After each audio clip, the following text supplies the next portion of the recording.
People I interview about their recovery from conditions like ME/CFS and long COVID often say things that stick with me forever. Like when Helen, in her first interview with me about a year ago, shared that she named her inner critic, wanker, Warren. To this day, this still cracks me up. And in case you're curious, I call mine Pierre because for some reason, he has a French accent. I am so excited to continue our conversation today about so many things, including transforming that inner voice from a harsh critic into your personal cheerleading squad. Hi, everyone. I'm Raelan. On this channel and podcast, you'll find a ton of inspiring recovery stories from conditions like ME/CFS and long COVID. Today, I am thrilled to welcome back Helen Kneebone over in Dorset in the UK. Helen is a mother of two who not only recovered from chronic fatigue and fibromyalgia, but has also since then quit her job as a nurse to work full-time with others facing similar conditions and help them to also achieve full recovery using the mind-body Reconnect approach. I'm excited to hear what she's found to be the most effective with recovery strategies so that you can consider starting to apply these insights right away. Let's dive in. Helen, so wonderful to have you back. Thank you so much for joining us again today. It's lovely to be here. Thank you for having me. Yeah, I can't believe it's been a year since we spoke last. Time is flying. It's not even wasn't even in this room, this apartment. It feels like it was just yesterday. For people who did not see your first interview where you did a really deep dive into your whole health journey, which I'll make sure to be linked here above and in the description for people who haven't seen it, definitely check it out. But if possible, could you give us a quick recap of your health journey that brought you where you are now? Okay, thank you. So I had symptoms for about 20 years and was diagnosed with fibromyalgia after about 10 years. So chronic fatigue, muscle pain, pain all over, moving pain. And then 5 years ago, I recovered using mind-body Reconnect knowledge and tools. And then since then, I've been living a great life. About 18 months ago, I quit my nursing job so a year before that, I trained as an MBR practitioner, mind-body Reconnect practitioner, and then I've been doing mind-body Reconnect therapy with people for the last 18 months and loving it. So amazing. I am really excited and curious to hear what insights you have from all of that time working with all of those people, what is helpful and what isn't helpful for recovery, and what strategies that you're using. But as I mentioned in the introduction, one of my favorite things that I remember us talking about was Wanker Warren. So can you tell people watching, listening, who that is and how is he doing today? Okay, so in MBR, we talk about having a thinking brain, which is like our inner critic, and Gabor Mate talks about an anxious friend. So during my therapy, I named my inner critic Warren because he was a bit of a wanker. So I called him Warren, and at that point, he was really horrible to me, like most of our inner critics are. But what happened over time, and increasingly since then, is that I've made friends with Warren, and I now see him as my anxious friend. And he gets very loud sometimes, but I've realised that he gets loud in a way to try and protect me. So thinking brain, so Warren will tell me all worst possible scenarios, reminds me of everything that I've done wrong in my past, and reminds me of everything that could possibly go wrong in the future.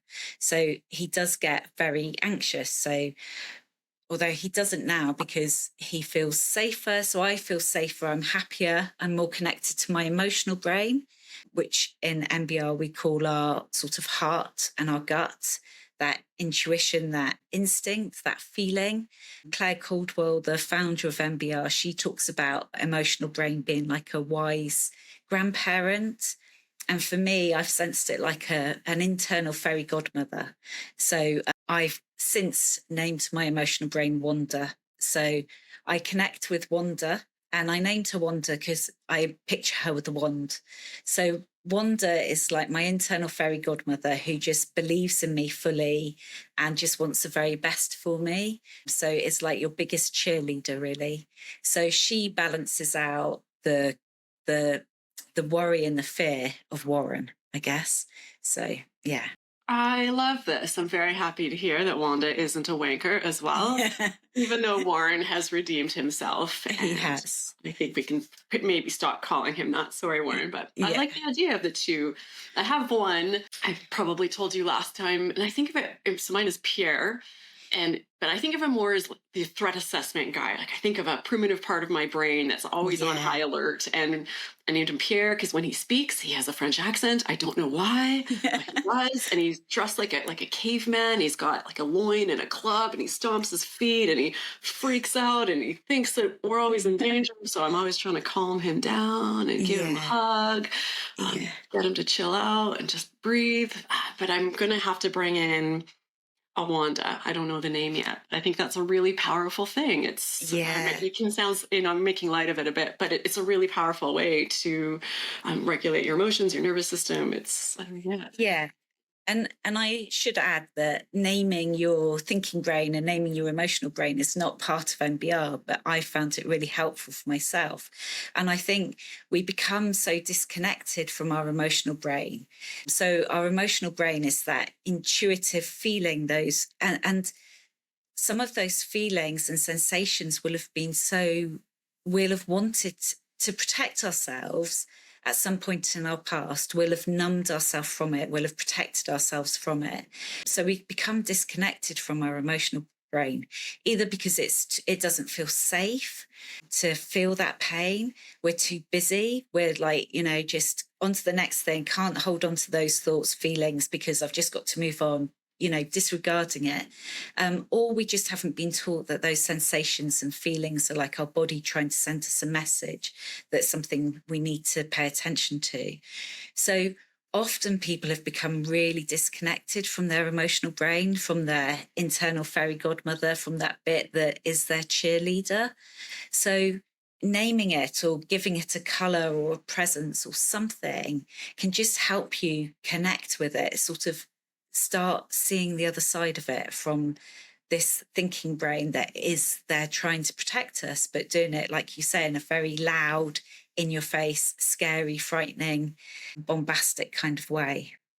Bombastic. That's a good Yeah. word. Yeah, very well said. So, in your time since we last spoke, you've been working with a lot of people on their own recoveries. So, what are some of the themes you've seen with people, things that help them to speed up their recovery or things that might slow down their recovery a bit? What are some of the big takeaways in your work with people? I think the thing that I see with all clients, understandably, is fear of symptoms. We have lived with these symptoms for so long, and we're so worried about them getting worse that everyone that comes to me, I think, has fear of the symptoms worsening and almost fear of overdoing it. And actually, what we need to do, what helps us, is trying to find out the right things to do for us. So what my emotional brain wants for me to do will be different from what your emotional brain wants you to do. And finding that joy, finding those things that create positive emotions, positive sensations, feelings, that's what we're all trying. That's what will help our recovery, finding those things. It doesn't have to be big, life-changing things. It can be small things. It can be lighting a candle. It can be texting a friend. It can be having a cup of tea with a friend. It's just tuning into what are those small things in the beginning that won't freak your thinking brain out, that won't cause Warren to go, hang on, this is too much for me.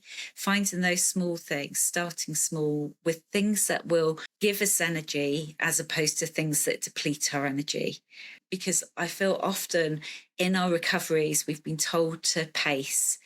And actually, pacing can sometimes create a world in which we save our energy for the things we should do, things that almost our Warren is telling us that we should do. So that might be cleaning, that might be, you might save your energy to go food shopping. Oh, I won't meet my friend because I've got to go food shopping. Well, food shopping is going to deplete your energy, whereas meeting a friend is hopefully likely to increase your energy. But the fear of meeting the friend and overdoing it can in itself generate symptoms because it can if we're fearful of doing that, then that can escalate our symptoms because our body is feeling unsafe. Yeah. And one of the big things that I notice with a lot of clients, and I had for myself, is the guilt of doing things that are joyful.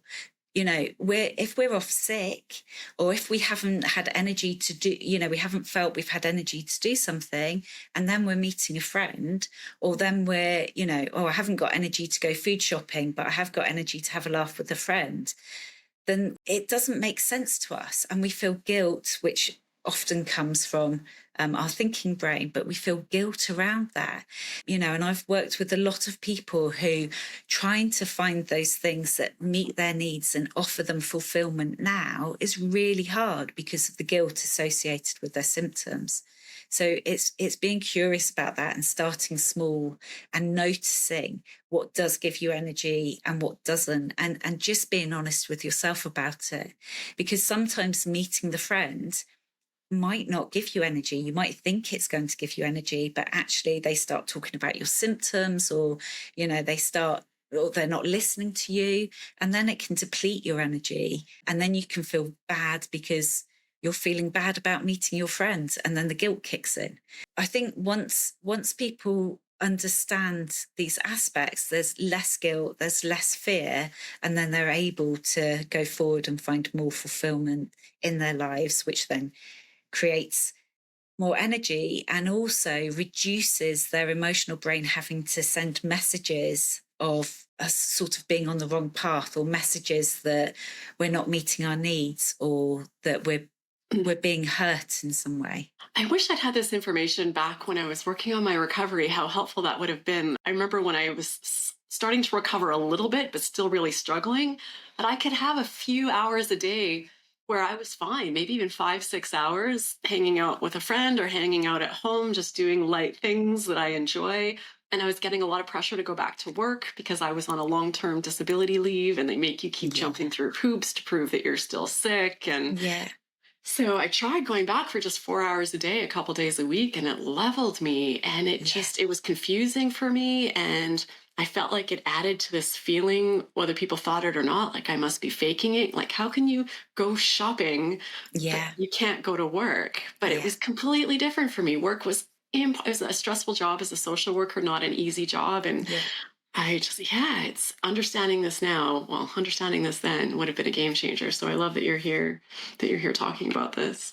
I mean, I think that is so true. And, like I know you said that you managed to go traveling and felt better when you were traveling. And I've had clients who can do that, or younger people who feel better on their holidays, and then there's so much pressure for us to be right, for us to be okay. And sometimes it's about not even saying to other people how you're feeling, but just checking in with yourself how you're feeling, And sometimes clients are reluctant to tell their loved ones that they are feeling better for fear of that pressure of, well, if you're better, then you can do this, this, and this.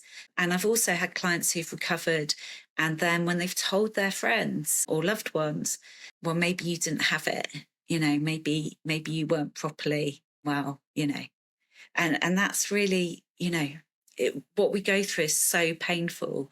To again not really be believed is heartbreaking. Yeah, to just normalize that experience, to just set some expectations for people watching and listening. If you're not there yet, just know that one of the rites of passage of recovering is that someone, probably multiple people, are going to tell you that you were never sick. It's just going to happen. Hopefully it's just a stranger on the internet or someone in a Reddit group or something, but it's going to come. And if you're the type of person who's active on social media, you might get kicked out of a Facebook group because recovery isn't possible according to that group. And it's unfortunate, but so virtually everyone I talk to has gone through it. So as much as it doesn't make it okay or any easier in the moment, at least just know you're not alone, that we're all facing these sorts of messages, and it sucks, but it's part of the journey.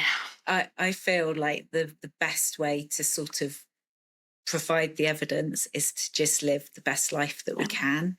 And then people get curious about why that's happening, how that's happening. Yeah. And the two biggest things that delivered results for me with my recovery, there are a lot of little things, but if we were to boil it down, it would be a focus on joy. So yeah, I started traveling and I started feeling better, which is one way that I was knocked down a couple times in Reddit conversations like, oh, she went on a holiday and got better and clearly was never sick. And I get on the surface how it sounds. I Yeah. do. That wasn't the whole piece. And then that piece of fear around symptoms, once I just address that as well. So yeah, everything you're saying resonates with my own journey and what Yes. so many people I interview are saying to me in, somewhat different versions of the same thing. And there's a sort of picture that I draw with clients, which is a circle, an empty circle. And when we're not doing anything, so when we're not meeting our needs, when we're not fun, when we're unwell, when we're in bed or on the sofa unwell, there's that empty space of a circle. And that just leaves all that space for Warren to come in, for our thinking brain to come in with all this fear and what ifs and worry about the past and the future. And if we can fill that circle with little hearts, then there's less space for our thinking brain. So it's sort of visualizing, how can I squeeze my thinking brain out of this space, really? And, we'll all have done stuff, whether it's playing netball or having a laugh with friends, when you get lost in that moment, lost in that time. And that's what those little hearts, little moments of joy can do. They can squeeze our thinking brain out. And then when Warren's not around as much, when our thinking brain's not around as much, then we're not as fearful. And then that in itself can reduce symptoms and give us more energy to do more of the things that we enjoy. Yeah, I'm wondering if you could. I'm just thinking because I've interviewed quite a few people who have recovered using Mind Body Reconnect and had Claire Caldwell on the channel, who I just love, the founder of the program. So, could you, if people aren't familiar with it, what does a MBR session look like, or an average day working on recovery from this approach, or just the overall process? What is that? Okay, so it's very individualized, which is not me trying to get out of saying what it is. The first session is the same for everyone, really. We talk about the background of why we might have our symptoms, understanding that they come as primarily missed messages from our emotional brain, those sensations and feelings that we've misinterpreted. And then because we haven't listened to the whisper and the talking of those messages, our body shouts with symptoms. So that's a key sort of message. And then the work is, initially we might see someone weekly, because it's a bit like learning to drive a car, in that you want to get familiar with the road, get familiar with the tools. So I'm acting almost as your emotional brain in the beginning, to help you see the bits, the blind spots that you might miss, to help you better connect with your emotional brain. So the first 3 or 4 sessions might be weekly. And what we do is we explain and try and understand about when we have those thoughts and feelings, they can come from our thinking brain, thought generated emotions, or our emotional brain, authentic emotions. And we're really trying to understand the difference, because our thought generated emotions don't always tell the truth. Our authentic emotions will tell the truth. And if they're positive, that's a message to keep doing what you're doing. So if I give you an example, if you're not happy in your job and you want to quit your job, then when you think about that, you'll feel happy, excitement. That would be your authentic emotion. And then very quickly, what might kick in is thought generated emotions. Your Warren going, hang on, you've trained too hard for this. What about paying the bills? You're going to let your colleagues down. Who do you think you are to quit your job? All that stuff. And those thought generated emotions might be fear or worry. And if we're feeling fear or worry and those negative emotions, we're not going to take action in that direction. So a lot of the work is trying to understand, through using the tools, whether it's a thought generated emotion or an authentic emotion, and uncovering our authentic emotion, because that will help us know what actions are best for us. Alongside that is really creating this feeling of safety and well-being from finding more out about what creates fulfillment for us. So that joy that we've talked about. So again, I work with so many people, and I was one of those who'd lost myself so completely. I had no idea what what would be fulfilling for me, what did bring me joy. So part of the work is trying to uncover what brings us joy. In sessions, we look at what happened in the last week or the last 2 weeks or the last 3 weeks to understand where was your body sending messages, sending symptoms. Where was your body getting loud and why was that? What might your emotional brain have been telling you? And gradually what happens is people connect more and more with their emotional brain, so they don't need me to help them uncover what their emotional brain wants for them. They find it themselves. So there isn't loads of reading outside of the MBR sessions. We give you the information within the MBR. It's almost like outside of the sessions, you're living your life, you're practicing, and then you're sharing some of that with us ahead of the session, so we can help you with the blind spots that you might have missed. And how incredible. You and I were talking before we were recording that finding that passion, finding what makes us happy. You're saying how much you really love, truly love working with people and doing the work that you do. And you're asking about me doing these interviews. And like, I truly love it. I wish I could do it all of the time. It's just interesting that our own journeys of health led us to a place of finding our joy and our passion and our meaning, which is turned into working with other people who are going through similar things. And I've got like goosebumps as we talk about this because, you know, I've become one of those people that, like, if I didn't have to work, I'd still want to do this. And you know, I don't have that Monday morning feeling. I don't have a desperate need for holidays. I'm not, you know, working until I retire. I'm not like killing time. I love every interaction that I have with clients. I learn something.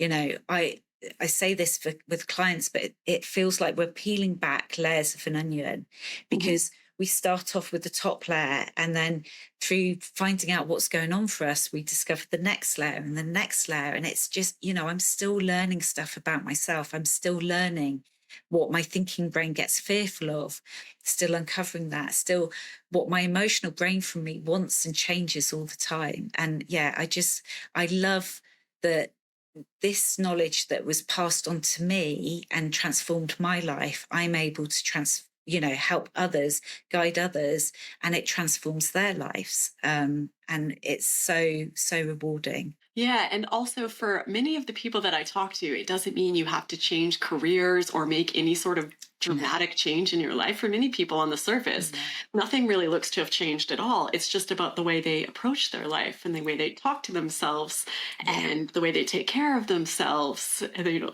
how much inner criticism is there? How much pressure are they putting on themselves? How hard are they driving themselves? How hard are they trying to please other people? How many boundaries do they have? So it doesn't have to be big, potentially scary life changes. It's just whatever you need, and that's for you to figure out.